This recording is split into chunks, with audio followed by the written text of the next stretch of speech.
নিউজিল্যান্ডের বিপক্ষে পরাজয়ের পর চ্যাম্পিয়ন্স ট্রফি থেকে বিদায় নিয়েছে বাংলাদেশ দল। অবশ্য একই ভাগ্য বরণ করেছে স্বাগতিক পাকিস্তানও। প্রতিযোগিতা থেকে ছিটকে গেলেও ২৭ ফেব্রুয়ারির ম্যাচে দুই দল মাঠে নামবে নিজেদের সম্মান রক্ষার লড়াইয়ে। এই ম্যাচ শেষেই দেশে ফেরার জন্য বিমানে চড়বে নাজমুল হোসেন শান্তর নেতৃত্বাধীন বাংলাদেশ দল। তবে দ্রুতই আবার পাকিস্তানের মুখোমুখি হবে টাইগাররা। এফটিপির আওতাভুক্ত ৩টি করে ওয়ানডে ও টি-20 ক্ষেত্রে মে মাসে পাকিস্তানে যাবে বাংলাদেশ দল।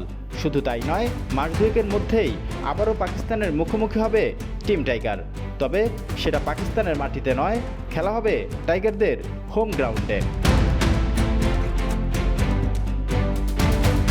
জুলাই আগস্টে আরও একবার ৩ ম্যাচের ওয়ানডে ও টি-20 সিরিজের প্রস্তাব দিয়েছে বাংলাদেশ ক্রিকেট বোর্ড।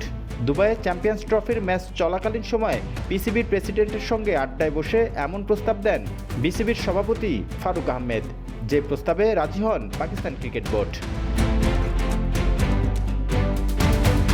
গেল কয়েক বছরে বাংলাদেশ পাকিস্তান একাধিক দ্বিপাক্ষিক সিরিজে মুখোমুখি হয়। ২০২০ সালে দীর্ঘ ১২ বছর পর পাকিস্তানে গিয়ে খেলেছিল বাংলাদেশ দল। এরপর ২০২১ সালে পাকিস্তান সফর করেছিল বাংলাদেশে।